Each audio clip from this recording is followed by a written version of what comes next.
On behalf of the entire Huguenot High School Falcon family, we'd like to welcome you to our school this evening. Wanted to talk to you a little bit about our history here at Huguenot High School. We are a school that has been in perpetual transformation over the last 3 years. We have a diverse population of over 1,550 or so eager young minds that come from a variety of backgrounds. We are a school that's representative of over 22 different nations. And we are a school on the move. One of the things that we're most proud of with the building of this facility, the brick and mortar, is a wonderful facility, but we're most proud of our students, our faculty, our families, our community partners, to help us, and they've helped us partner in what we have coined flagship work. One of the things that we're most proud of, that I would like to say this evening, is that our academic scores are on the rise, that we are a school that is transforming from within. If the data holds up from the Virginia Department of Education, we will be fully accredited for the 2015-2016 school year.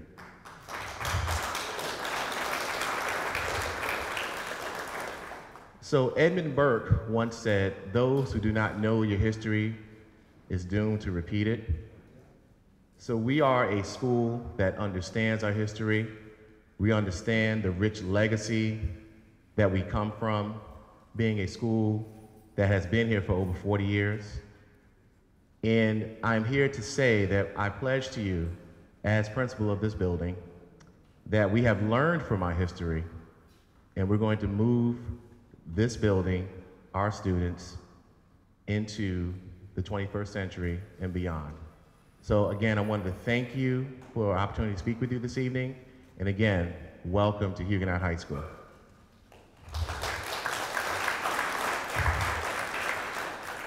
So at this moment, we would like to bring on Dr. Ben Campbell to do the invocation this evening.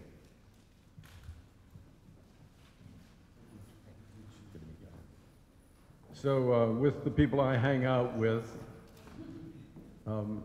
we pray to God as we each understand God. It's a successful way of forming a fellowship. It represents the fact that we're not just accountable to one another, but there's a great hope, a great possibility for us as human beings. And I'd like to tell you what I'm praying for. First, I'm praying a prayer of thanksgiving. It's hard not to be thankful just standing in this building. I mean, how long did it take for us to get to the point that we could do this? This is the first high school at the modern level that we've been able to build in Richmond, and it's an incredible achievement.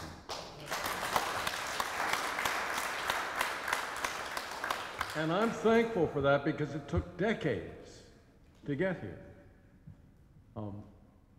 The other thing I'm thankful for tonight, and especially, is that what we're discussing tonight is something that was completely hidden from our community 20 years ago and is coming out in full awareness in our time. That there's a story being told now for the benefit of the present and the future that explains and gives honest testimony to who we are and who we need to be and who we can become. It makes possible truth, and it makes possible the building of a healthy community that represents some form of true reconciliation, not just friendship, but some kind of equalization and truth-telling that could make Richmond a very, very special place, not only now, but in the future. And we all know that. That's why you're here tonight. So I'm really thankful for that, and I pray to the God of my understanding and to each of you that you'll find that place of thankfulness in yourself for where we have come to, because it isn't where we were 5 years ago, 2 years ago. So Lord, I'm grateful for that. I think we're all grateful for that. And the third thing I'm going to pray for is that in that spirit of joint celebration, we can in fact construct a future together. It will not be easy. But the Lord needs to help us find our way from bickering to common understanding and common information and work. It's hard, but it is the great possibility of our time. And if we do not find that, we become, in fact, the victims of our past and not the creators of a better future. So, Lord, I pray that each of us may listen, that we may teach, that we may learn, and that we may find together and in this moment the creation of the future that you have in mind for us. Amen.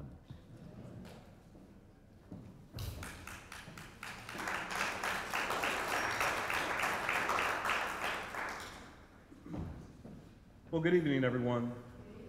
And we're so happy to see so many of you present here tonight. We welcome you to these discussions, and we are excited about the possibilities of the things that are to happen. I think the principal got away from here. He talked about not knowing your history and being doomed to repeat it. All three of my children went to Huguenot High School, and when I was elected mayor, I walked into the old Huguenot High School that did not have the capacity for technology, with narrow halls, tiny classrooms, and we decided that that was not acceptable for the city of Richmond. And so this is the first high school built in the city of Richmond in 40 years.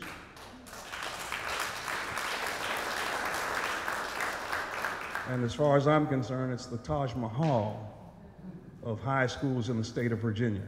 There's no better building for high school students in the state of Virginia than Huguenot High School. We're very proud of this building. And we're glad that you're here tonight, because this is a proud moment for all of us, because for far too long we have watched as our history has been told, but it has not been told in a complete way. And Ben Campbell has done an excellent job of framing the context of our coming together tonight. We who in this room have gathered, the fact that you've taken the time to be here means that you know something about the forces that try to bring honor to things that don't deserve honor. And the people who are here tonight know that we have watched our own history swept under the rug. We've watched our own history distorted, and we've watched it ignored and overlooked. And so we are here tonight to say that we have a gilded opportunity to change that. We have a wonderful opportunity to change the way the story is told, not only for the city of Richmond, but for the United States of America. This year marked the 150th anniversary of the fall of the Confederate capital, and it's also the 150th anniversary of Virginia Union University. And every time we tell the story of Virginia Union University, there's somebody that doesn't know the wonderful story and the wonderful way that Virginia Union got its beginning, and the wonderful history that is buried that needs to be told even today. And so this process, Richmond Speaks, goes directly to the heart of that history. It's an opportunity for us to reframe the history of our city. And these discussions are extremely important, because how we build the Lumpkins site is going to change how we tell our story. It's going to change how we understand our story, and it's going to bring a new context to the entire city that needs to be understood. And so the Lumpkins slave jail site represents an opportunity for us to turn a page in the history of our wonderful city. Now, we're in a position that we've never been in before. We have understood that the story needs to be told. We've understood that it needs to be told in a new way, but no resources have ever been dedicated to make sure that that was able to be accomplished. But tonight we have the opportunity to declare that we have $11 million from the Commonwealth of Virginia to begin work on the heritage site of Lumpkins Jail and the burial ground, and that working with City Council, we were able to get another $8 million for a total of $19 million.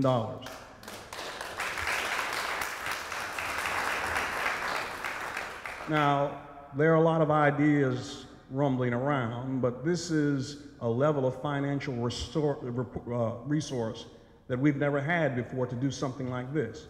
And so we are on the precipice of being able to not just talk about something, but actually to accomplish something, to actually get something done, because we have the resources to make it happen. And so you're here tonight so that you can put your fingerprint, your signature on what's going on. You're here tonight because your input is valued. You're here tonight because we want to know why Lumpkins is important to you. We're here tonight because we want you to tell us what's important about the site in your estimation. And we're here tonight to find out what your hopes and dreams are for the site. I'm grateful for you coming out tonight and taking your valuable time to help us in this process. And as Ben said in his prayer, we're not here to bicker or to fight. We're all moving in the same direction. And it's going to take a little bit of give and a little bit of take in order for us to get there. But at the end of the day, I believe that all of us are working toward the same goal. So let's do good work tonight, and let's make sure that we don't let this opportunity pass us by, and let's get it done expeditiously so that we'll have something to point at in the very near future. And so with that, I want to welcome Joy Bailey Bryant from the Laird Cultural Resources organization, and Joy is going to lead us in our discussions tonight. Give her a round of applause. She's done a good job for us.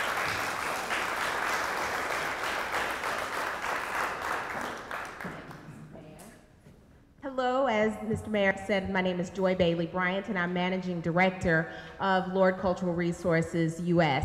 And I've had the great fortune of working with this project since 2009.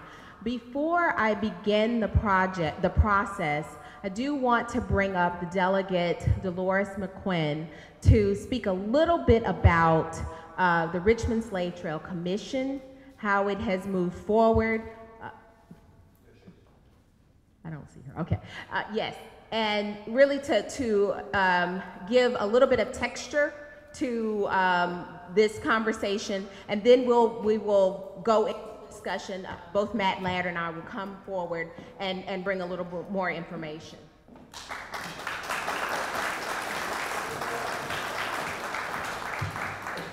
Thank you, Joy, and thank you, Mayor. What a great day. What a great evening for people to come together and to have discussions and conversate about such an important matter and site in the city of Richmond. And so it is an amazing time for Richmonders to learn and to engage in a series of discussions called Richmond Speak. You tonight will have the opportunity to engage in fundamental conversation about Lumpkins jail site. And these forums, we hope, will lead to a meaningful discussion. What we realize is that there is so much we don't know and so much more we need to know and need to seek. For that reason, we have invited you to the table as we learn, as the mayor has said, and engage in these expressive conversations. We are here today because we have an opportunity to create a legacy for present and future generations. The work that has been done to this point is a result of so many individuals and organizations who work in collaboration with the Slave Trail Commission. And at this time, I just want those commissioners who are here, if they will please stand. You've already heard from Ben Campbell, Reverend Sylvester Turner, and I don't see anyone else who's here tonight. So let's give them, and thank you. And I want to take a few moments just to give you a little insight into the work that has been done for almost 20 years. First of all, it's important to know that the Slave Trail Commission has walked on a journey for almost 20 years to bring the citizens of Richmond and the Commonwealth to a place of better understanding buried and somewhat forgotten history of this city. There have been countless numbers of hours committed to this work, and the efforts of volunteer members of the commissioners who have worked very hard and in terms of doing their work and to launch a vision, a big vision that would address some of the things that we have found, some of the things that have been researched, and certainly one of those was the Lumpkins jail site. But there was also a bigger vision that was launched in 2007, or we began in 2009, with Joy Bailey Bryant, who's again here with us tonight. The vision was launched that was because we believe in the illumination of our history, the advancement of authentic truth, and the enhancement of the trail. And so we have been instrumental in educating and enlightening our community and country, again, about a part of American forgotten history. And we still believe, after all that we're doing and because of your involvement, that the best is still yet to come. At this time, I want to point to the board and just talk about some of the things that have happened. Now, it's a little difficult for me to see, so. For 20 years of progress, this is just a sampling of achievement. Again, it was birthed with the Unity to Walk in 1998, in 1994, in 1998, it was officially established as the Richmond City Council. In 2005, Slave Trail established and promoted throughout the community and tourism center. 2006, Lumpkins Jail archaeological assessment takes place. And so we've been working on the Lumpkins Jail site since 2006. In 2007, there was the erecting of the reconciliation statue that was unveiled. In 2009, the acquisition of the burial ground. In 2011, accepted living heritage complex concept and an institutional identity. And then in 2014, as the mayor has already shared with you, we were able to go to the General Assembly and get $11 million for the heritage site for the Virginia General Assembly.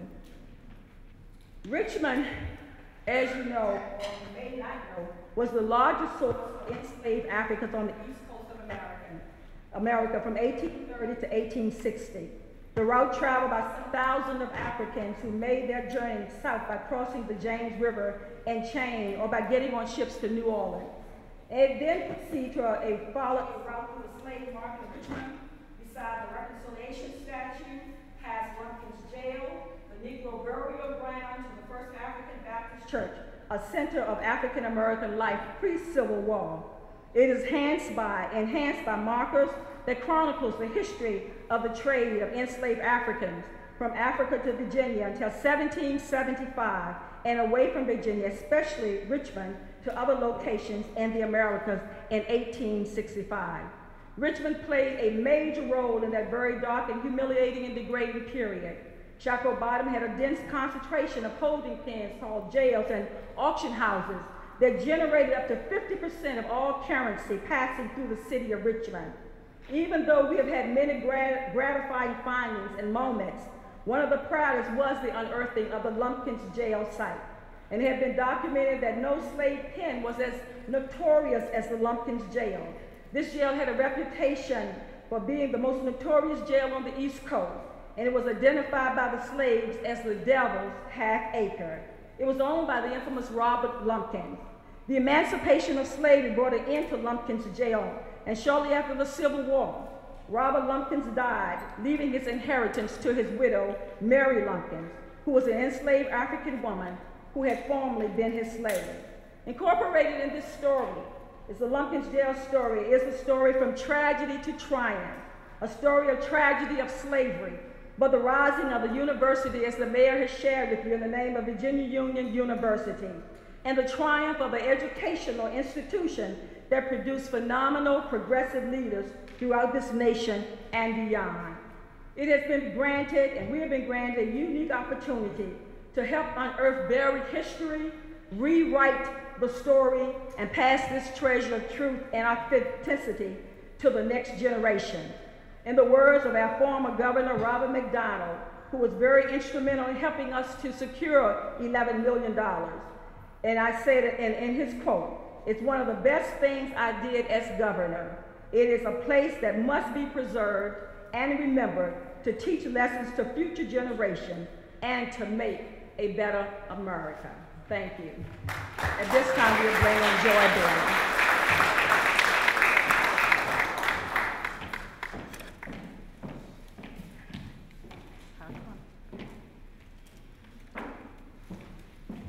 As you can see, I'm running around just a little bit because we want to make sure that this is a conversation that really includes a lot of the questions that you have had, but also informs as much as possible. We have this PowerPoint, and as soon as we are able, so I was just telling one of the attendees, it's on the website. It'll be on the website as soon as I can get back and put it on there. So this PowerPoint presentation will be on the website, which is richmondspeaksaboutlumpkins.org. We want to make sure that you understand and that you feel and that you are contributing your thoughts, your highest goals for the Lumpkins jail site and for the sites that are so important and so impactful here in the city of Richmond. As you see here, we have the next steps as funding progresses. Right now we're talking about the Lumpkins jail site, but no doubt the process will move forward. Go to the next slide, please. How is the money allocated? The mayor spoke quite well about that. I won't take too much time with this slide, but please do know, as I said, this is on the PowerPoint, this is on the website. If you have any questions about this further, we will be happy to answer them. Another thing, on your table, you have note cards. Please write any questions that you may have on those note cards. We're collecting them. Erica is going around and she is collecting the note cards with the questions. The reason we're asking you to put the questions on the note card is because there are a lot of people here and we want to answer every single one of your questions. So one thing I do know about having done this for a while is that everybody likes to be on the microphone. So we are asking you to write your questions on a note card so that we can contain the time and we're able to answer every single question that comes through. The next, what will these conversations do? In a few minutes, I'm going to stop talking. Matt Laird is going to come here and speak about what was found in the archaeological dig that the James River Institute archaeologists completed. And we're really excited about that because that was a major find for the Lumpkins jail site. And one of the things that made this such an in our hearts and understanding, everyone always felt that this was an important place, but to know that that these real findings and real evidence was present was really important for us. Next slide. Here you have information on Matt Laird. He's going to come forward in a minute and speak about the findings. Next slide. I want to tell you a little bit about Laird Cultural Resources so you can have validation for my company and what we do. We are an organization, a company that works with cities and works with organizations to help them realize their cultural assets. We do that through the creation of museums. We do that through the creation of cultural centers, of historic sites. We've worked with this exact same process we did for the National Museum of African American History and Culture. We went across the country just to understand what people wanted to see and hear in this Smithsonian institution, the last Smithsonian institution on the mall. They went through the exact same process that you are going through right now to create that museum, and we did that with the National September 11th Memorial and Museum. We've also had the great fortune of doing that in Constitution Hill in South Africa. I'll tell you a little bit more about those sites, how this site at Lumpkins jail site is equally as important as those. Next slide. Bring forward Matt Laird, who's going to talk a little bit about the archaeological findings from the site.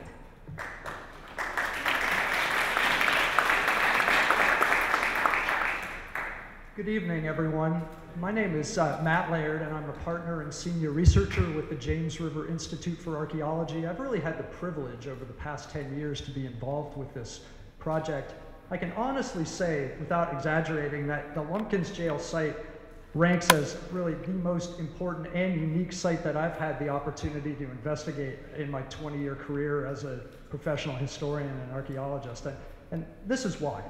No other site, in my experience, has had the combination of such a compelling history and powerful story to tell, and such an incredibly well-preserved historic landscape. This is a physical space that you can actually see and feel and be immersed in.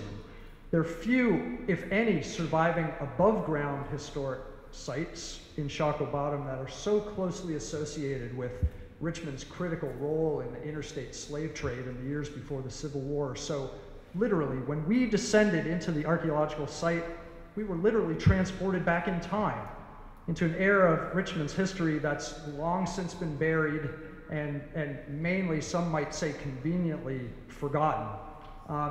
We're really here tonight to talk about your experiences of Lumpkins Jail and your vision of what you would like to see there, but I'd like to just spend a few minutes and walk you just briefly through our process of discovery at the site and just give you a sense of how exciting it was for us and for the people who were able to share in it at the time, and hopefully give you a sense of why it's significant.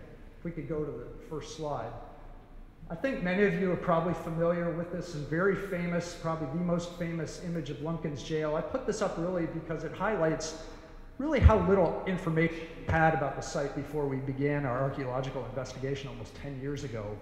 This sketch is important because it was done in the mid-1870s, probably while Lumpkins Jail was still standing, so it's a very important source of information.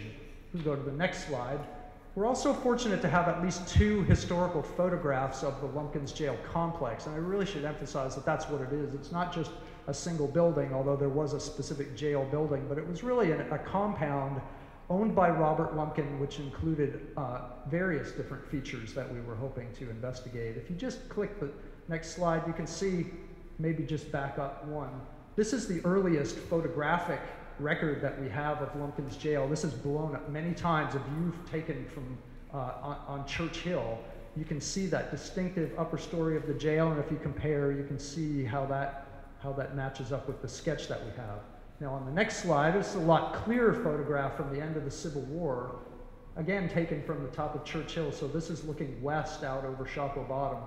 That's Lumpkin's house where Robert Lumpkin and his family lived on the site. There's a hotel structure on the property too, where his clients who came to Richmond to purchase enslaved people would stay. That building is a kitchen on the facility which prepared meals for Lumpkin's clientele and for the enslaved people who were kept there. There's some other associated buildings, and then finally there down in the lowest part of the site is that infamous jail building, which we saw the other images of. We go to the next slide.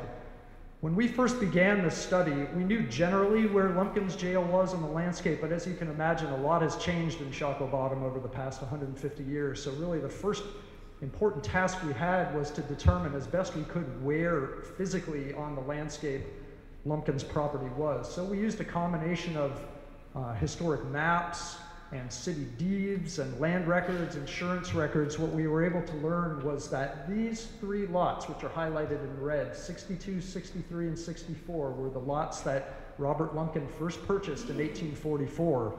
We were surprised to learn that even though this property is known familiarly as Lumpkins Jail, there were actually 2 previous slave traders who had owned the property before him, and they were the ones who had probably built the facility.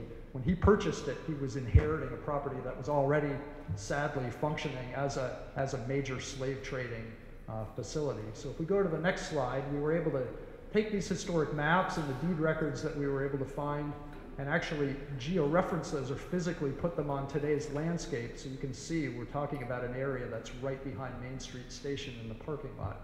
We look at the next slide, we were actually able to overlay exactly where those lots fell on the modern landscape. And we were sorry in some ways to see that it overlapped with Interstate 95, so we knew that some of the features, like Lumpkin's house and his hotel building, were buried under the embankment of Interstate 95 and really wouldn't be accessible, but we were very excited to realize that the architectural features that had been on the backside of his lots closest to Shockoe Creek were actually going to be beneath the current parking lot behind Main Street Station. So we thought there was good potential to find that. So if we go to the next slide, you can see this was a shot that I took before we did our first archaeological investigation in 2006. So you can see this view from Broad Street looking down onto where we hypothesized that the jail compound was located. So we get on to the next image. We knew that this was going to be a complicated archaeological project. Anytime you work in an urban environment, it's challenging because there are multiple layers that have built up over time. We knew it was going to be particularly difficult here because after the Lumpkins complex was abandoned, probably in the 1880s or 1890s, a very large iron foundry was built on the site, literally right on top of where the Lumpkins jail property had been. That in turn was demolished, and then an extension of the Seaboard Railroad building, which part of it is still there on the site. An extension of that had then run over that exact same area. So we knew we had major facilities which had been built on the site, and so we were expecting it would be quite complicated to sort out. In fact, we really had no idea when we began our first testing in 2006 whether we would find any surviving evidence at all. If we go on to the next slide, you can see during that first study, we opened up just a few areas, and about 8 feet deep, but beneath the parking lot, we came down on what we felt pretty strongly was this cobblestone paving, which we thought might represent the inner courtyard that we knew from historical descriptions was in the center of the Lumpkins jail complex. So we found that. We found a lot of artifacts that dated to that time period. We felt pretty confident after 2006 and this study that there was good potential on that site for finding more evidence of Lumpkins jail. So we made our recommendations to the city and the Slave Trail Commission and the other partnering agencies of the Department of Historic Resources and Alliance to Conserve Old Richmond Neighborhoods, and recommended that a second, more intensive study would definitely be warranted. So if we can see the next slide, we were able to kick off that next investigation in August of 2008 on the same site. And again, the next slide, you can see, just given the amount of material that we had to remove, we had to begin working with the contractor using heavy equipment to just start peeling back all those layers. And if we get to the next slide, you can see that after about a month and a half of that tedious work of going through those later layers, we finally came down on what we were looking for. You remember that earlier shot that showed that little section of cobblestone paving? Well, we were really amazed to find that a huge expanse of it still existed. And again, this is about 8 feet below where the modern parking lot was. If we look at the next slide, you can see a whole array of really amazing intact features started showing up. Again, you can see that cobblestone courtyard. There's intact brickwork. That running down the center is a V-shaped brick drain, which would have been intended to drain water off the site. It still worked every time it rained. It would literally just run off the site. So again, we kind of move on. One of the major features we were able to find was that kitchen that we had seen in the photographs. The kitchen building of Lumpkins Jail. This is a facility which would really have been a focal point of the property, preparing the meals for the people who were coming to buy enslaved peoples and for the enslaved peoples themselves who were being held at Lumpkins Jail temporarily. We go to the next slide. This may not seem very exciting. A pretty substantial brick retaining wall that was built across the site. Obviously, you know, if you're familiar with that area, it's very steeply sloping, and this would have really served as a retaining wall, but what we found it did was it sort of separated the site into an upper section and a lower section. And this is important really in understanding what the experience at this site would have been, because the upper portion of the site is where Lumpkin lived, where he entertained his customers. The lowest part of the site was where the jail was, and that's where the African American people who were on the site would have been. So looking up at this tall, 8-foot-high brick wall, you literally would have felt as though you were in the depths of the property. You certainly knew what your place was in this whole hierarchy here. So that was a really important feature to find. Here's an overhead view of the site that was taken in December of 2008, just as we were finishing up our 4-month investigation. So we can highlight, we want to just start pointing out, that's where the retaining wall was. Up in the top was the kitchen where the archaeologists are working. And finally, in this area that's highlighted here, we did find the foundations of that notorious jail building itself. Now, you're all familiar with the water drainage problems in Shockoe Bottom. We experienced the same thing. Where that archaeologist is standing is nearly 15 feet below the modern parking lot level. We really had a lot of difficulty containing the water that would seep into the site, and so it kind of hampered what we were able to do in that most significant part of the site around the jail. We really didn't want to do more damage than necessary, but we were able to find the footprint of the jail, which was very exciting. I mean, obviously it was just one component of this larger property, but that really represented what Lumpkins Jail meant to the African American people who were kept there against their will. So we go to the next slide. We were able, working with Burt Pinnock and his team at BAM Architects take the archaeological information, the historic photographs and maps, and really create in a three-dimensional way what the property would have looked like. So again, as an individual standing down in the lowest part of the site, nearest Chaco Creek, in the wettest part of the area, this is where the enslaved people were. And so now we have a better sense of what it would have been like to be an individual who was there. So we go on to the next slide. We were able to find thousands of artifacts, as you'd expect at the site: pottery, animal bone, a lot of medicinal bottles, which give us an idea of what health would have been at the site. Interestingly, we found a lot of artifacts that we think may have related to the use of Lumpkins Jail after the Civil War as a school, the forerunner of what is now Virginia University. We have ink bottles and ink wells and slate and pencils. We go on to the next slide. A lot of personal items. This is a bone toothbrush and buttons. I could identify with this. These are lenses from someone's spectacles that were lost at some point. Really powerful too. These are porcelain doll heads, which would have been children's dolls. So the fact that they're found on the site is disturbing, and it reminds us that there would have been children who had to experience this place as well. So go on to the next slide. I think this was probably one of the most powerful and probably personal items we found. It's a section of a carved bone ring, which someone had fashioned for themselves, and it has this incised decoration on it.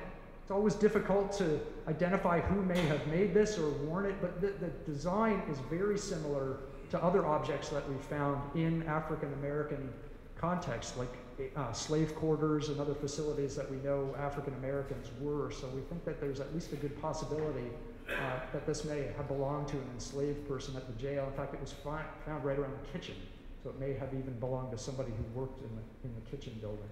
So we go on. After our 4-month excavation, we revealed so much, but really, in order to protect the site until we could come back and potentially do more with it, it really made the most sense to rebury the site, which we did in a careful process. You can see that beginning here. And in the next slide, you can see anyone who's been down to the site within the past several years would have seen this very, very sensitively done interpretive memorial, which is literally on top of the site. So we go to the next slide. Just in conclusion, I would like to say that I think that the Lumpkins Slave Jail really is an archaeological treasure that you have here in the city of Richmond. I think the Slave Trail Commission and the city and the project partners who've been involved all through these 10 years, I really think should be commended, first of all, for having the vision to seek this place out in the first place, for committing the resources that it took to reveal it, and finally for having the wisdom to recognize that what we were able to help find here is truly of national importance. This is a resource for Richmond, but I strongly feel that this is a resource for the entire country as well. So for my part, all I can say is I'm excited to have the opportunity to continue working with this team as they strive to make this very remarkable place and its story accessible to everyone. So thanks very much, and I'll certainly be available later to answer any questions.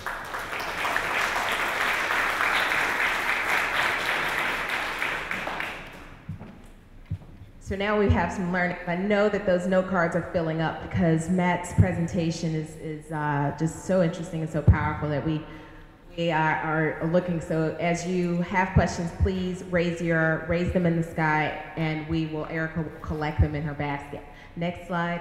We want to talk just a minute about how this site and this story compares with some of the other sites of conscience and idea museums around the country and around the globe. I want to bring up, of course, the Smithsonian's National Museum of African American History and Culture, which I know you're being built right now and will open next year on the National Mall. This museum will tell stories inside the building, but it is new construction. It is a $500 million building. And it is going to, as I said, tell stories inside, but the site, you may know the National Mall and the Capitol building, of course, were built with labor-enslaved people. The thing that's different about the Lumpkins jail site, for instance, is that there is no place at Haymarket, for instance, which is the space in Washington, D.C., where enslaved people were auctioned and whereas here at Lumpkins jail site, you have the opportunity to see those spaces. There's still evidence of those spaces. So this is a wonderful museum, and I am so excited about this, and I think everybody in this country and on this globe should be excited about this museum. But compared to the Lumpkins site, there is an authenticity about this site because you are actually on hallowed ground. So that is an importance of this place and of these places that we're speaking of. One of the things that I also wanted to emphasize about, sorry, go to the next slide. The Constitution Hill, Johannesburg, South Africa. This is the site of the former jail where Nelson Mandela was held as a political prisoner, but also violent criminals were held in this site. And it was closed just after apartheid, and it has torture chambers, if any of you all have had the opportunity to visit. On this site, family members tell the stories, because this is recent history. Family members tell the stories of how they, once their family member went into this jail, that they knew that they were tortured, and that they did not know if their family member would come out. Some of them would just try to get apartments near so that they could look over into the site at least and feel close to their relatives, but they could hear the sounds of the torturing that was going on in these spaces. This is a very powerful site, and this is, we can call this hallowed ground. This is kind of on par with what we're talking about here at the Lumpkins jail site. Next slide. Africville Interpretive Center in Nova Scotia. This is a joyful site. This is the site, if you know in Nova Scotia the story of people who had been enslaved and made their way to Canada in various different ways, but mainly this Africville is the story of the people who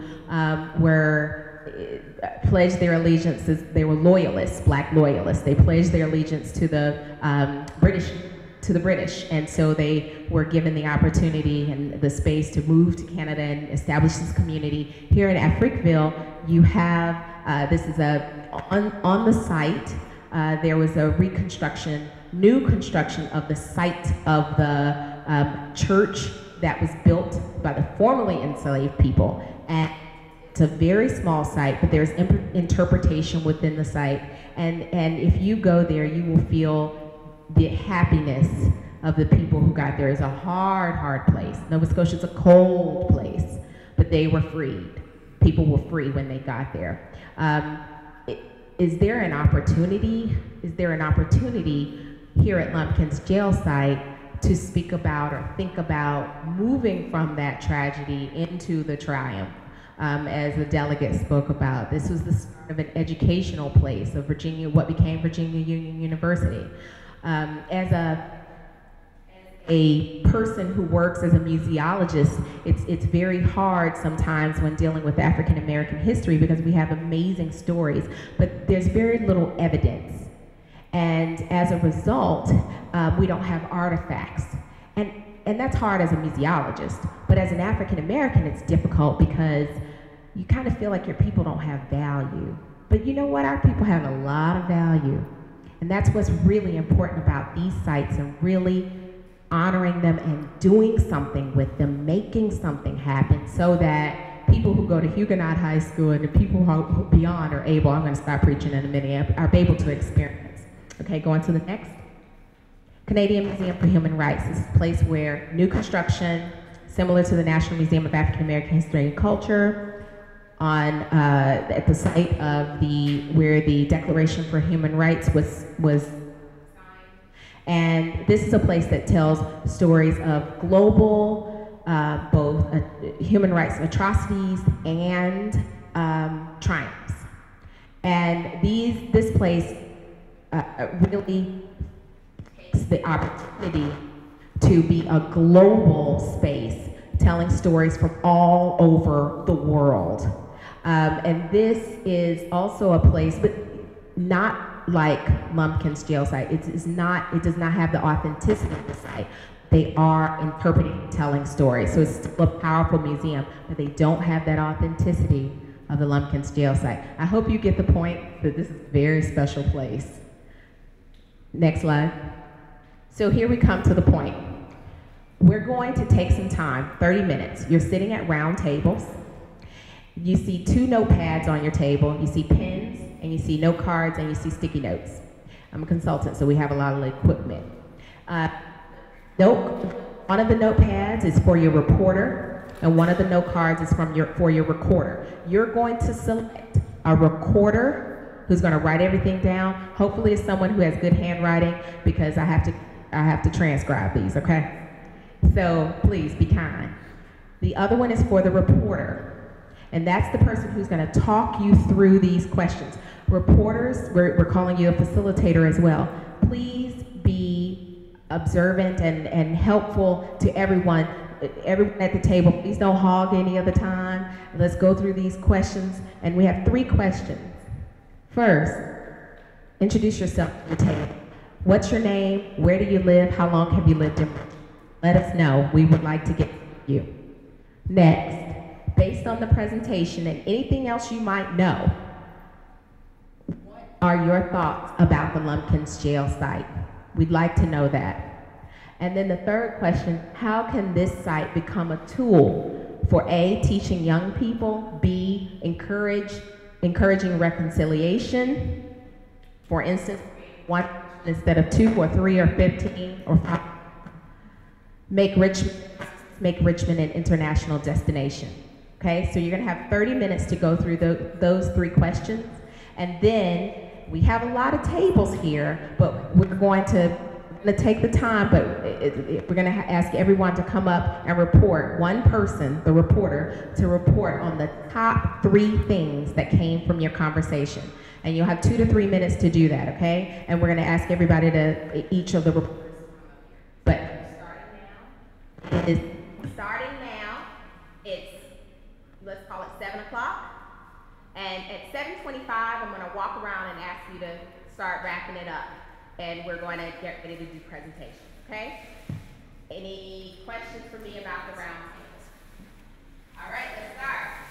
We're going to turn the lights back up.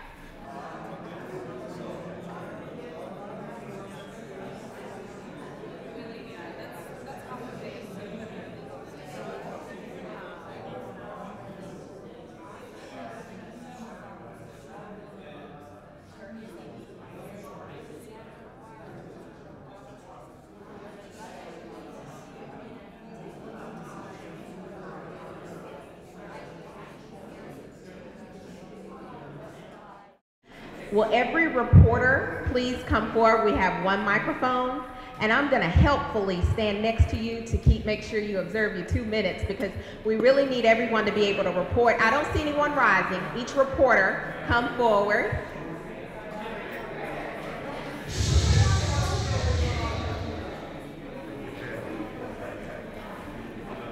So if we can get through this, we have to get through this quickly because we have a lot of questions and we want to answer all of the questions.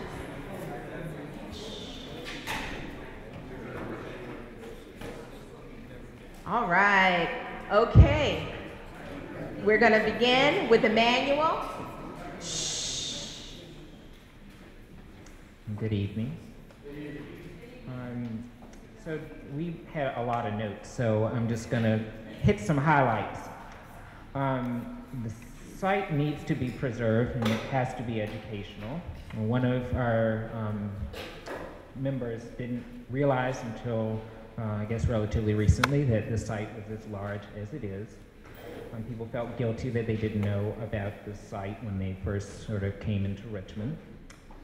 Among our concerns was that there's a rightful amount of focus on Lumpkins jail site, but it is not the only place in Richmond that people were bought, sold, that the business relationships were connected with that. So we were very much interested in the local plan about the 9 acres and not just the 1.7 acres of Lumpkin site. It's difficult to envision what this area looked like in Shockoe Bottom because of the amount of modern construction and parking lots. People felt like the location of the interstate is not really an accident, that it kind of cut through the heart of the slave trading area. That we have to make this site a part of a national story and where it connects to international people and markets. There's considerable amount of concern about this pavilion. Why does it cost $9 million? What is it going to look like? You can build a building for that. How are we going to make people come back for more than one visit? Among our ideas was making a community destination that's usable, reflective, space for after-school opportunities for education, and that it is a memorialized space. Somehow connecting with genealogical groups or organizations to connect people, black, white, other, to their history in general, whether it be in Shockoe Bottom or in Richmond or elsewhere.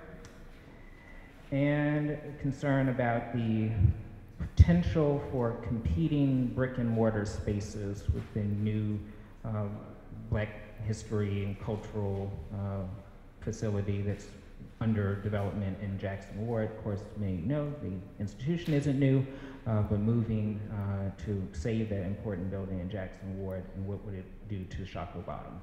That's all.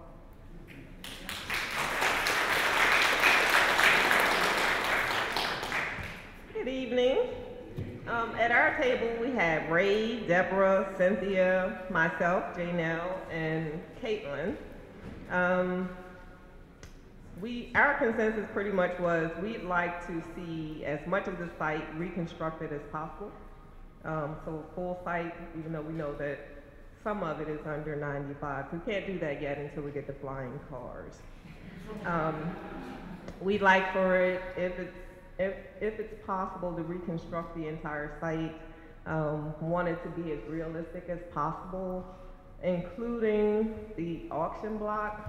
We didn't talk much about that, but that would be a central piece for the point, for the property.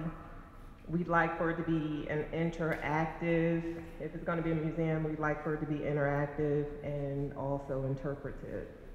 Regarding educational opportunities, we see, schools being able to take advantage of this through field trips, but not just schools.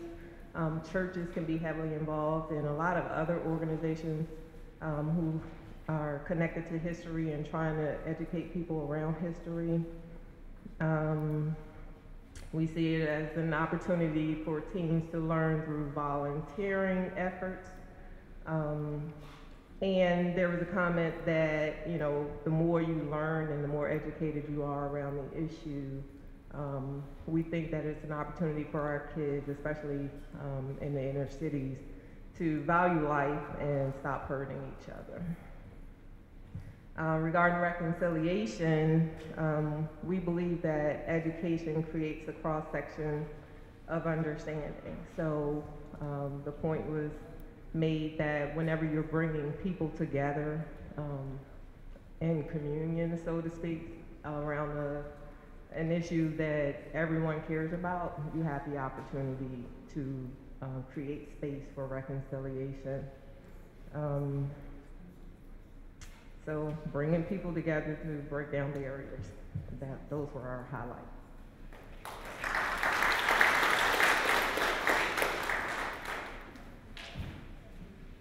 Hello, we're from the table in the back there.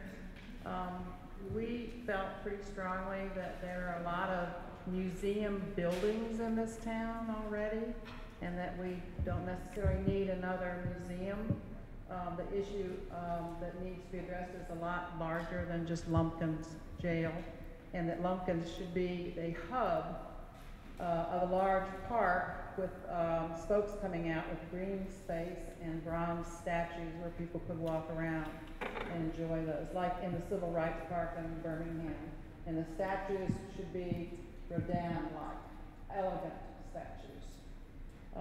As far as the children go, we must have interactive items, have children telling their stories to children, such as a bronze statue of a child that a child could go up and touch, and the statue would talk to them and tell them their story. An example would be Henry Brown as a child, because we have information such as that. We also felt that modern stories should be included, and perhaps bronzes of like the Virginia Union 34, some more modern stories, not just about the slavery era. We also felt that the archaeology must be completed prior to any construction being started, because there's so much more down there that we don't know about, and including some Indian artifacts. And that we must tell the bad, but we also must tell the heroic stories, so that people will come away feeling enlightened and maybe encouraged. That's all.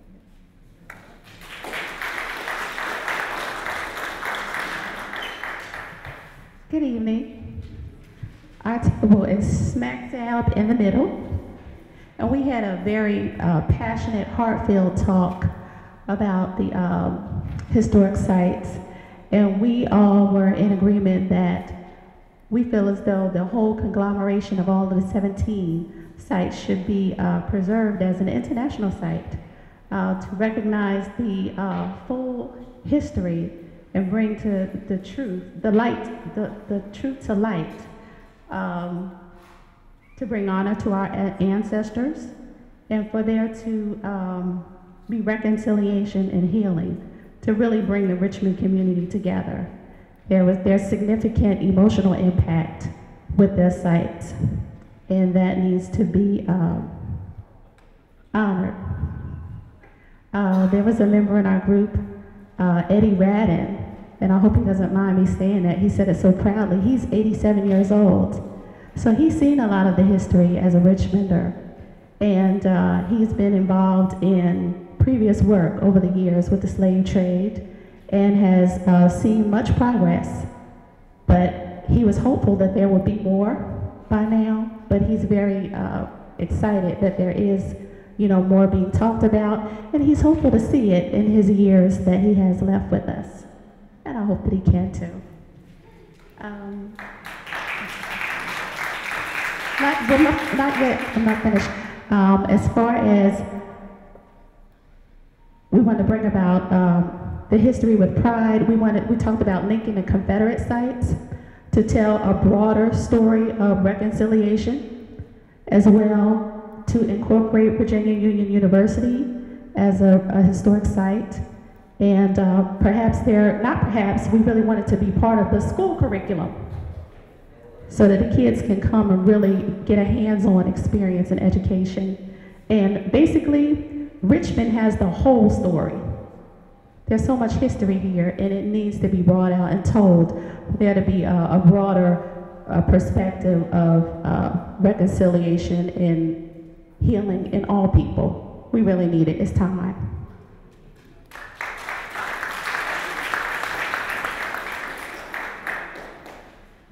Hello. My group focused on education. Hi, Rob. How are you?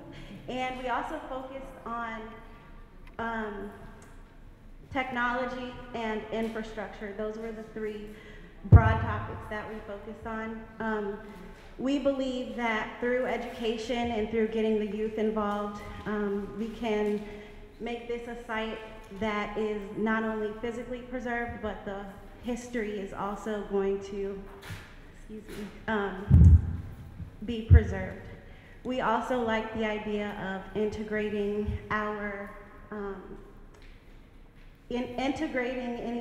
any initiatives that we put on the site with technology, and the idea of creating a facility that engages youth and internationally attracts an audience that will uphold and spread this history. We like the idea of connecting it to an international trails system or a national trail system that focuses on African American heritage conservation. And then finally, we talked about, I said education, infrastructure. Okay, infrastructure. Utilizing Highway 95, the James River, utilizing these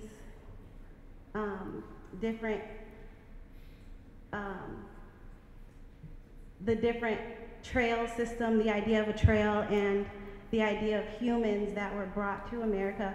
We would like to illuminate that history by using the highway to illuminate it. And we also believe that in Richmond, monuments represent that illumination, and we want to focus on not only creating a physical space, but a place where people can converge and gather to reflect back on the history. Thank you.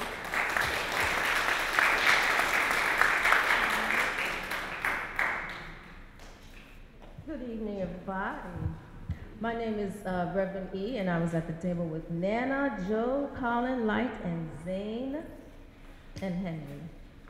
We discussed also technology as a way to educate the children, and we thought that in the vein of youth that we need to be innovative in our technology, as that's what technology really is. And that one thing, for example, that we may do is, instead of within a museum, I think many of us at our table were interested in seeing more park space for the site, that we would integrate technology into green space, for example, and make it interactive for our youth.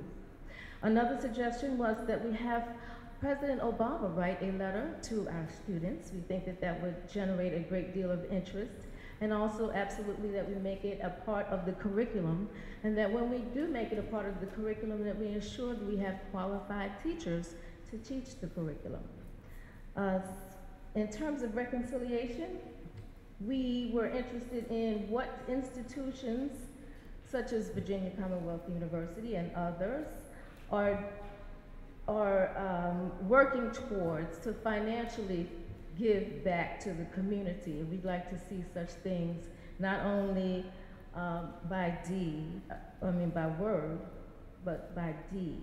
So that part of reconciliation we think is very important to make the site meaningful.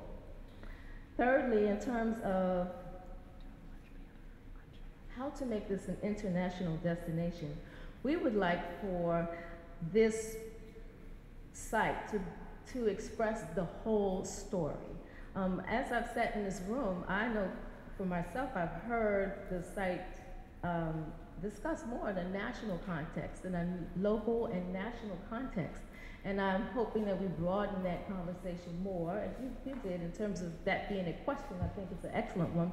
But when I hear dialogue, it sort of wants to lend itself to local and national audiences, but this is really an international site of international scope. And the way that we do that, I think, is to connect our stories and our narratives back to the continent of Africa particularly, and tell the whole story. That was a very sharp point that our table was interested in. Tell about the atrocities and the tragedies, and do tell the European story. Tell the European side of what happened, because we see sites and we hear, what happened to the people enslaved, but we don't hear the other side of the enslavement. And thirdly, the creation of a teaching institute and a multi-purpose site was very important to our table. Thank you.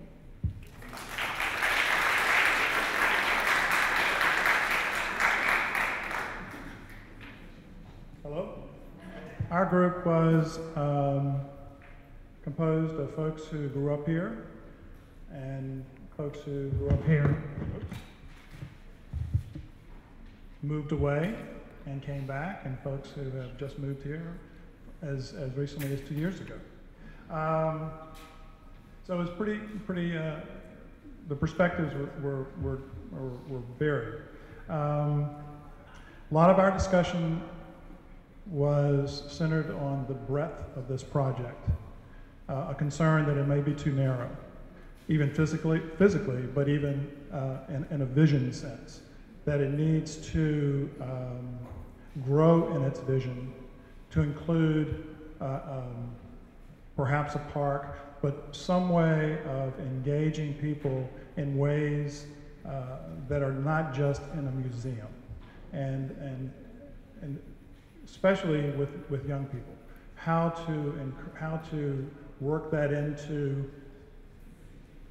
This is not mine. I didn't do this slide. How to make this a part of the Richmond school curriculum. And I, as an ex-educator, I know there are about 5 different spots that we could use this site and the museum or park or however it is manifested in the curriculum. The breadth of it was discussed in that regard, how to link it with New Orleans perhaps, as the 2 sites, Richmond and New Orleans were the 2 main sites for slave trade. So that breadth question is really important to us. The students, that student engagement needs to be beyond just in the curriculum. It needs to be now in an advisory way as we're building this model, this vision. They should be on the vision floor, the vision creating floor right now. I think we should be reaching out to students in an advisory way, we thought. I guess our final point was in regard to the question that was up here earlier about reconciliation. We wrestled with that a little bit. And I think we pretty much agreed that the Black Lives Matter movement is a good example of where we can tie in our thinking. If, in fact, we don't recognize that these Black lives mattered, how can we say to our students and our kids, your Black lives matter? We can't do that. So we're not hopeful that this will lead to reconciliation, but we are hopeful that it'll be a step.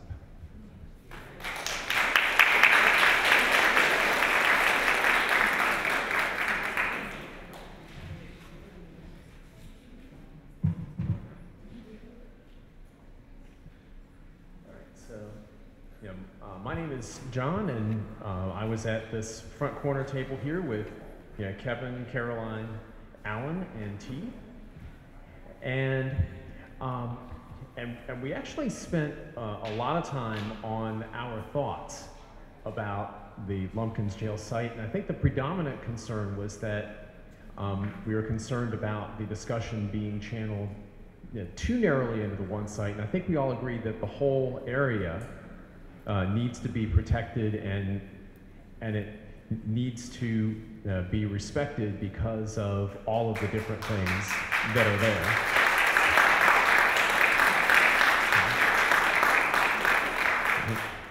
And I guess probably the main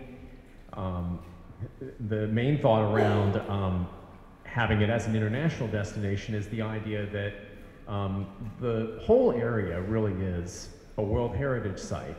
And I think one consensus that we came to is the hope that the Lumpkins jail site is simply a start, simply the beginning. And there are a number of different community conversations going on around this that haven't quite touched yet, but that we hope will result in something fruitful, something that's respectful. I think we brought up the idea of the possibility of a Williamsburg type reenactment area. It was pointed out that that might not be the prettiest thing. I think also the idea of having a park in that area was raised up. And we too talked about the idea of having the site and the area as a whole being part of the school curriculum. And Tina informed us that in fact there are discussions currently taking place around that with Dr. Bedden, and hopefully we can even have some items put into the SOLs that require an honest examination of the place of every Virginian in the slave trade.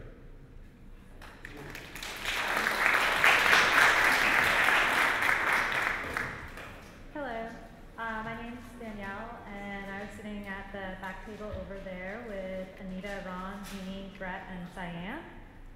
And let's see, overall, we felt that the Lumpkins jail is a great point on the slave trail, but the site is much larger than just that, and that more needs to be excavated, and we can use this site to better educate Richmonders and set a model for the country in dealing with sites like this.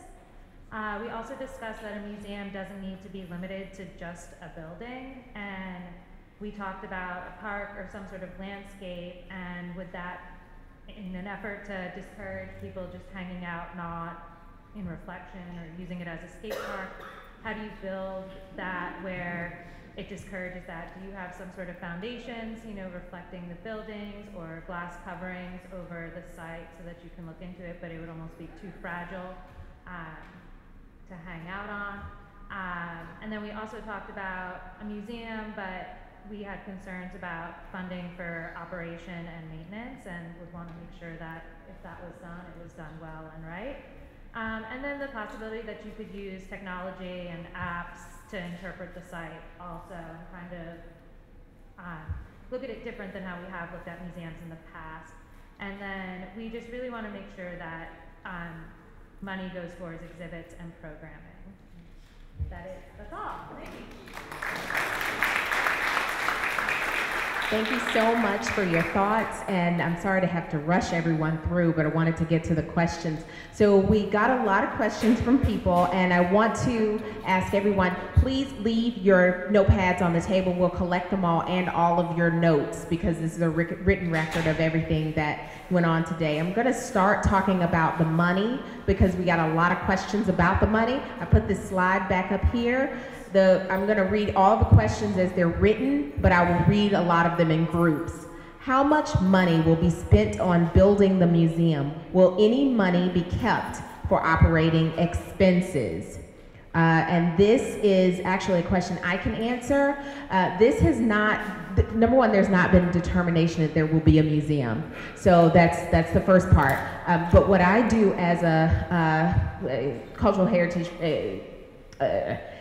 expert, it's hard to say expert, but that's what I've been doing for the last 20 years, so that's what I am, is actually, and Lauren Merkel here, who is my colleague, we do business plans for heritage sites, museums, and cultural centers. And always, in the development of those types of sites, we always make sure that there is money placed aside for the endowment, for the operation of the facility to start, but always a plan also for the first 3 to 5 years of operation. So I can answer that one quickly. The next question, how much of the $19 million is from the state, the city, private foundations, Richmond business community? I'm showing the slide so you can see where money is coming from, and I'm also going to ask Delegate McQuinn to step up and talk about private foundations and Richmond business community. You can just stand from your seat and answer. One of the things that in terms of the business community, there are persons who are at the table and that we are having conversation with in reference to helping to support what we're trying to do here at this particular site. I think it's also important to just say that, and a lot of you talked about it, but the vision that has been launched is much bigger than Lumpkins jail site. Again, Joey worked with us in 2009 when we launched the vision that included the burial ground, genealogy center, Lumpkins jail site, and then other sites that were that had been identified where there was a high probability that slave trades went on, that there were jails and auction houses and whatnot. And so it is a much bigger vision. But along with bigger vision comes a lot more money. And when we did this in 2006, started this in 2006 for the excavation, for the survey, and then found Lumpkins jail the following year, or a couple years after that, the foundation of that. We know that we realized at that time that we really wanted to move forward and try to preserve this area and do something significant there. And then it's a matter of just moving from there to another place along the bigger area. Is that Jean? Is that good? Yeah. Anything you want Jean's our project manager, she's worked very closely with us. Well, since you pointed out Jeannie Welliver, let me go ahead and ask her a question. Why isn't that piece of property on Lumpkins Jail being protected from weather conditions? Why isn't it is?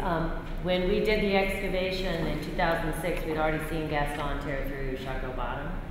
That area where Lumpkins is somewhat swale protected. It's not in the floodway. It is in a floodplain. That's why we put the geotextile fabric back and we covered the site back up because we wanted to protect it from any stormwater future damage. Gaston is one of those things you can't design your way out of, but when Gaston went through Chaco Bottom, it took about 6 feet of soil with it, took asphalt out with it. Not in the Lumpkins jail site, but nearby, so that's why we covered it back up. That's why it sits covered today until the community decides what they want to do with the site. Wait 1 second. No questions from the floor. These people have been nice enough to write them on the card. Write them on a note card. I'm not trying to quiet you. Oh, what's your question? No. It's a building there. Winfrey. The shack door. Oh, the Winfrey. You know I don't take questions from the floor, but I'm gonna let her answer. Winfrey Cottage is another question. What's happening with the Winfrey Cottage? No, that's why isn't that being protected from what? Here's what's happening now. There's been a stabilization plan, and I've had a carpenter look into that stabilization plan. There's partners that have Home Depot Foundation helping with the materials towards this. They're contributing towards it. So stabilization plan's under review. That cottage came from Manchester and has been moved. We have it on site until conversations such as this find its rightful home in the right setting. We're not sure where it should eventually go, but we need to stabilize it and protect it, and that is happening now. Home Depot Foundation is going to be a supporter of that as well. So, I apologize for its condition. Yes, sir. And that cottage, if anyone wants to see it, is right next to the Lumpkins jail site, to the west of Main Street Station. Okay. I apologize for both of you. I want to get everybody out at 8 o'clock and answer the questions. What costs are estimated to maintain the pavilion? What about flood control? Why is a building needed? What is the plan for Winfrey's College? Jeannie already spoke to Winfrey's College. Cottage. Can you speak to what costs are estimated to maintain the pavilion? What about flood control? Why is a building needed? Well, if there's a building or if there's not a building is where we are today. That's to be determined. The pavilion only was a term they used to glass box over an archaeological site, similar projects in the world. But we're starting again at ground zero. Should it be a building? Should it not be a building? Do you want to re-excavate? Do you not? That all starts here. The floodplain protection is one of our consultants on the list here. We have a big team of people, and Greeley and Hansen is on the team because anything you dream up, is it possible or impossible from an engineering perspective? Greeley and Hansen is the team that responded to Gaston, that worked with FEMA, that reestablished the floodplain, that did all of the stormwater improvements in Chaco Bottom back in 2007. Chaco Bottom has not seen one nuisance tropical storm flood since those improvements were accomplished, but we're still within a 100-year floodplain. We're at a 1 in 88-year storm event in Chaco Bottom.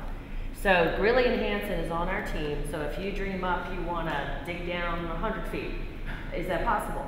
They will be able to tell you so. We have a geotechnical engineer on our team, we have civil engineers on our team, so as this idea and concept changes or morphs into something, we'll be able to tell you if it's physically possible, or we'll study it till it is physically possible. If you want to excavate back down to that layer, it is possible. We've already met with Greeley and Hansen to answer that question for you. Our geotechnical engineer who worked on the 2 archaeological digs will ensure that I-95's berm and whatever happens down there can be accomplished from an engineering perspective. So everything that anyone's dreamed up thus far is possible. Okay, I like the concept of a memorial interpretive center rather than a museum. Is the Lumpkins jail scenario set in stone? That's your question. I want to be as honest as I can in answering this question. Lumpkins jail is the reason we have acquired all of this money.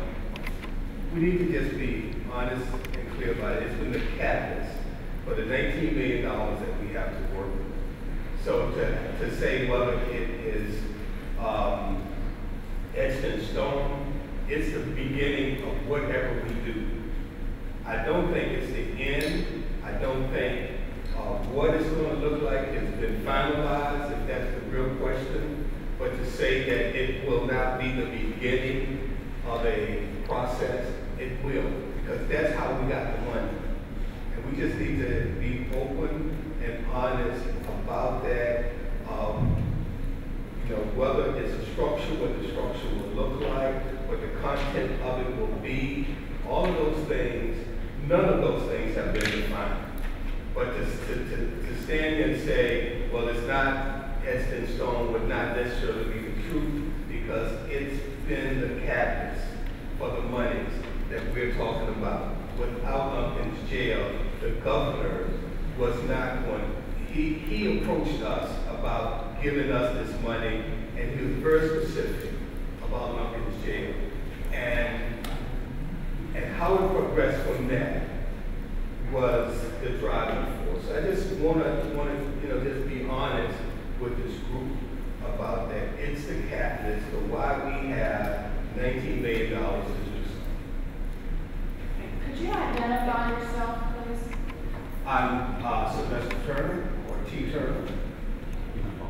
Lumpkins, I'm going to keep on asking. It's 1 minute. Lumpkins is not the Lumpkins is not the sacred story, except to VUU, Virginia Union University graduates, and archaeologists perhaps. Why fund and box narratives of this landscape into Lumpkins? T is Sylvester. Well, first of all, the Lumpkins jail is significant in our opinion for a couple of reasons. It is where many of our ancestors suffered. It is a site where it was a litmus test for the fugitive slave law. It is a site where Virginia Union was birthed. I think that this is significant. And I believe we have different opinions on the validity of anything, but it's been significant. It's been a driving force behind the work that we've done. The Smithsonian stated that the Lumpkins dig was the most significant dig in the U.S. over the last 50 years. So when we start talking about whether it's significant in one person's site or not significant in another person's site, that is always up for debate. But it is a significant site in the history of enslaved Africans. It's a transitional point from the devil's half acre to God's half acre, and what have been produced out of that are a number of mayors. Virginia Union have educated 27 university presidents. That may not be significant to somebody, but it's very significant to the city of Richmond. HBCU is very significant, and we have seen it as being significant in that way. Everyone, it's 8:01, so I'm gonna ask anyone who wants to leave, please feel free. But we want to honor the fact that you came and you've given us 2 hours, so we want to answer all of your questions. If you can stay maybe another 10, 15 minutes, we're gonna get through all these questions, okay? We have the people here to answer. If you could leave quietly. Those who are here to have this for the Lumpkins jail site, why one of these has been so significant to us. Think of enslavement. Enslavement, emancipation, and education. That is, all of that is incorporated in that one site. Enslavement, the slave master married the slave, had children, sent them to Ohio. He died during emancipation of slavery. After that, he passed, and then his wife, his widow, left dedicated dedicated, but allow the school to be used to educate, okay, those who are now free. So those three: enslavement, emancipation, and education. And as a result of that, Virginia Union has produced so many phenomenal leaders. It's a powerful and compelling story. This question is youth awareness. What role could younger generations in our city play in regards to the future of this preservation? And then I'm going to ask another question that has a similar tint. You are hosting this meeting at schools. By what means have you engaged students to contribute to the vision of Chaco other than tours, the slave trail, or meetings such as these? We are in dialogue right now with the superintendent of schools, who is very excited about being a part of this and wanting to be a part of this. Matter of fact, there will be young people all across the city. We're doing a documentary. They will actually have an opportunity to be to share the story with them, as well as to kind of tell them just what you're doing right today. They are having an opportunity to also engage in that. Also been meeting with Virginia Union's president, Dr. Perkins. Dr. Perkins is going to tie all of this together as well. He's at the table and wants to play a major role in this. In addition to that, we're going to talk to the superintendent of the Commonwealth, Holton. Yes, I was getting ready to call him by first name and I didn't want to do. But anyway, the Secretary of Education, who also very interested in this, as well as her husband, Tim Kane. And so we are looking at all of that, and we are making it work, and we will continue to do that. Thank you for this opportunity to speak as members of the community. Specifically, how will the site honor the sacredness of those actually buried on the site? Sylvester. Well, based on our archaeological dig, there is no one buried on that site. I think as we honor, as we do whatever we're going to do on Lumpkins jail site, we will be honoring the sacredness of it. So we've dug 15 feet deep on through this archaeological dig, and there were no bodies found. So there are no bodies buried. And we need to just sort of understand that piece. But we are doing this to preserve the sacredness. Whatever structures we build after that is about preserving the sacredness. The 17 signs that we have put from Manchester Dock to First African Baptist has been to preserve this history. That is what we've done 21 years that we have been in existence. And we've been working as hard as we can and as smart as we can to continue to preserve the sacredness of this history. If you read any of the signs, you will see a piece of history that had been buried for a number of years until we began to do this work. So we respect all of this work as preserving the sacred and honest history of this trade. Are you working with the Richmond Justice Initiative to move the conversation forward? No. The Richmond Justice Initiative wants to work on this. Everybody will be excited about it. Okay, stay right there. What will be done with the burial ground, the jail ground, the district? Okay, so we're pretty secure on about 5 acres of this property now. Lumpkins Jail, the African burial ground, and all of the parking lot space to the east of the African burial ground. It's that enormous green site. And the kind of everything to the west of the railroad track. So that's about 5.2 acres. What happens with the rest of the Heritage District, I don't know what the conversation is at this point in time.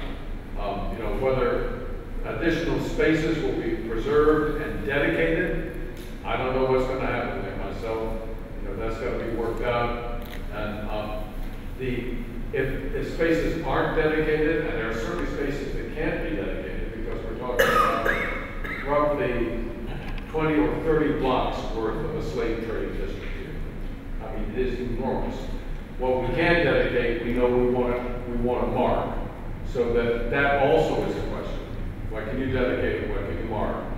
And that everybody knows what we're dealing with. We are dealing with a hidden history, dealing with probably between 20 and 30 blocks of space, and all of it underground, 10 to 20 feet. And so, you know, but we do have what's west of the railroad track protected. Is that it? That's it. I can answer this one. Is the city working with the International Coalition of Sites of Conscience? The short answer is yes. At one point in time, Liz Savchenko, who was the head at that time of the International Sites of Conscience, came through with the Liverpool Museum representatives. This was years ago.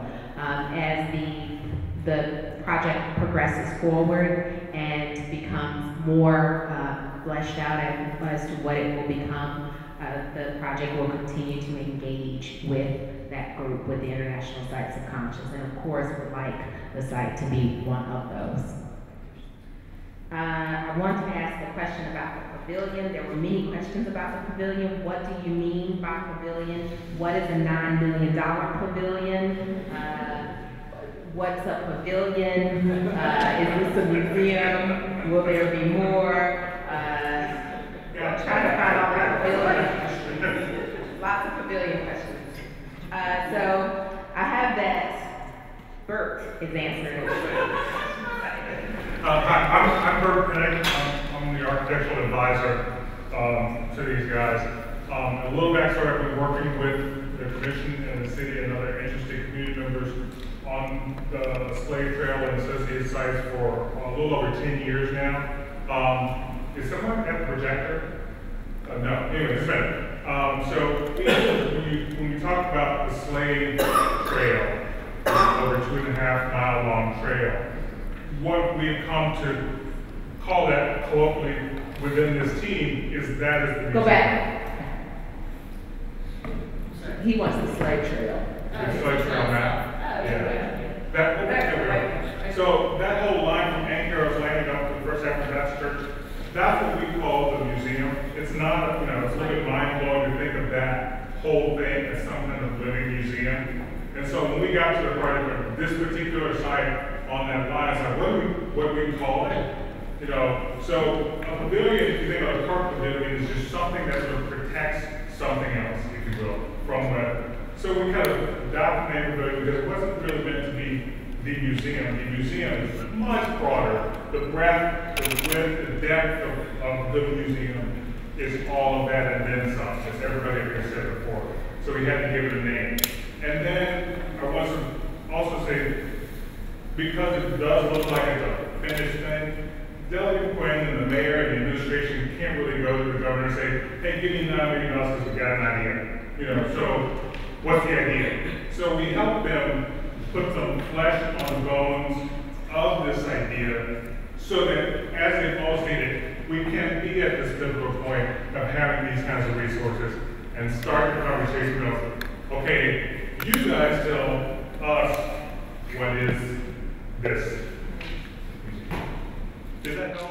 Great. Okay. Has a preliminary analysis determined, has a preliminary analysis determined what is possible to create within the $19 million budget for excavating and preserving / displaying elements of the complex? 2, building a museum in the initial phase of construction. 3, can details of the pavilion be shared at this time? What is its projected cost? I have that Jeannie answers that. The answer was yes. Yes. And I'm going to piggyback on what Bert said. Okay. We had to have a concept that was burial ground, Lumpkins, genealogy center. Whenever we go get funding, and I've worked in this city for 25 years almost for architectural projects, we show them a picture of what's possible, tell them how much that possibility could cost, and then you come back and you get the project moving. I mean, we did the same thing with 17th Street Market, but we started with the community conversation. There's a line item in the budget to fund the project, but you haven't even hired architects. We were just pipe dreaming on an idea. And that concept of what is possible was priced out from a construction budget perspective with stormwater and flood walling some pieces and parts to it, and a commemorative landscape for the burial ground, and a genealogy center, and the displays, and the exhibits, and first-year operating costs at even, or 5 actually. So yes, that's where the concept number came from, but we're back to start to ask you guys, what do you want it to be? I mean, we think we've put enough money in the budget to fill your possibilities, but it did come from an exercise, the number. Great. Next question is a two different cards, same kind of idea. How does this project fit with the development at Main Street Station? And then the second, has any consideration been given to using parts of Main Street Station to anchor, and they got it in quotes, the museum? Yes, I'll answer that. I'm the project manager of Main Street Station, have been for a long time. And let me just go back to what Main Street Station is to our city. It is the Eiffel Tower, it is our Big Ben, it's how we're perceived on the interstate. The interstate has, collectively, the interstate, Main Street, Broad Street, and the RMTA Expressway that passes by that clock tower, 65 million cars pass by annually. And people expect that to be a welcome center. It was built as a gateway of transportation back in 1901 at the railroad station. And now we're going to reestablish it as a gateway welcome center, all things transportation, bus rapid transit, Virginia Capital Bike Trail, 880 GRTC buses circulate. It is in the infrastructure nexus of our entire region. It sits in the middle of all our transportation networks. It's near the river, it's near the Central Business District. It is perfectly located as a gateway. And right next to it is this wonderful conversation that we want the whole world to know. So we have been in negotiations with the state. They are moving with us. It has to be approved by council. The State Welcome Center from the Bell Tower to Main Street Station under Virginia Department of Tourism, and we're going to put our layers of Richmond on it. We're going to draw people there. We're going to make sure there's parking. Motor coach tours can drop off. We'll have fixed 14 motor coach lanes, RVA trolleys, segways, bicycles, people, bus rapid transit, GRTC, any mode you want we'll have there. Except planes, and unfortunately, not yet. But we will use that welcome center opportunity to tell the world that right outside the door is this other history. So Lumpkins and the slave trail and all the aspects of that burial ground, they will be just like a museum exhibit inside Main Street Station, so no one can pass through those doors and not understand that that history is right outside. And it will also have VMFA and Carytown and all those other wonderful things about our city. But absolutely, we're going to capitalize on these proximities. And I kind of see, well, the Main Street Station, if you've ever been to Antietam, there's a gift shop and an orientation center at Antietam. But then you go out into the landscape of Antietam, and it is, I mean, if you don't feel that when you leave, I mean, so we're going to let Main Street Station kind of be that another point of orientation for this history. So absolutely, I hope that answered the question.